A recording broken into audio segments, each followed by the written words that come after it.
नमस्कार ओडिया अस्मितार आउ एक अध्याय रे आमे आज खोलिबा जदुमणि रहस्यर आउ एक पेढ़ी।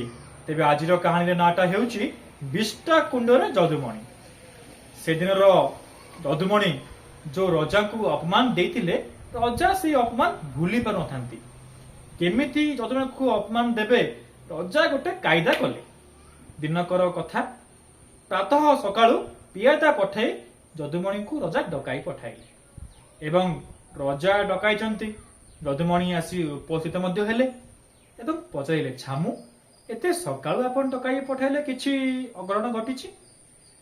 रजा उत्तर देले जदुमणि मु एक स्वप्न देखिली एवं सेबठू टिके व्यस्त विव्रत हेई पड़िछि। जदुमणि ठौराई देले रजा ताकू अपमानर प्रतिशोध नेबा ପାଇଁ डकाइछन्ति एवं रजा को जदुमणि कहिले छामु निहाती स्वप्न अधारू उठी पड़िछन्ति। सेथिलागि ताका मुखमंडल रे विव्रतता व्यस्तता देखा जाउची। रजा कहले हाँ हाँ ठीक सेया कथा ताहले स्वप्नटा कोन? रजा कहिले जदुमणि आमे दुहे तीर्थ करिया ପାଇଁ जाइचे एवं तुमे एक पत्थर रे तम गोड़ माड़ हेई तमे एक बिष्टा कुंड रे पड़ीगल। तमको उद्धार करिया ପାଇଁ जाई मु अमृत कुंड रे पड़ीगली। कौन करवा तापर कौन मु किछि बुझी पालिनी। जदुमणि उत्तर देले राजन मु भी ठीक सही स्वप्न देखिछि किंतु मु पूरा जाय देखिछि। कौन देखियो जदुमणि कुह उत्तर दियो।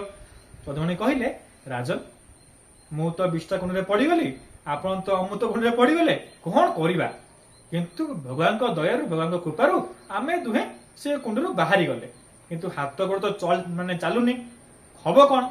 तेणु करी मु निज जीभरे चाटी चाटी आपणकर देहरु सबरु अमृत गुड़ाक सफा करदेली आउ आपण मो देहरु बिष्टा गुड़ाक चाटी चाटी सफा कले। ई दुर्गंध ओहो ओहो।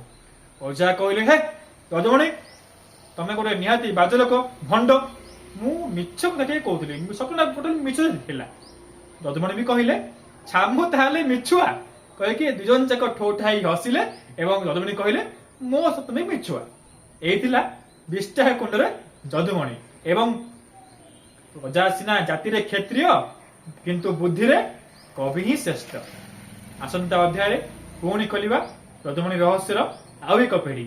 से जाए रहिली धन्यवाद।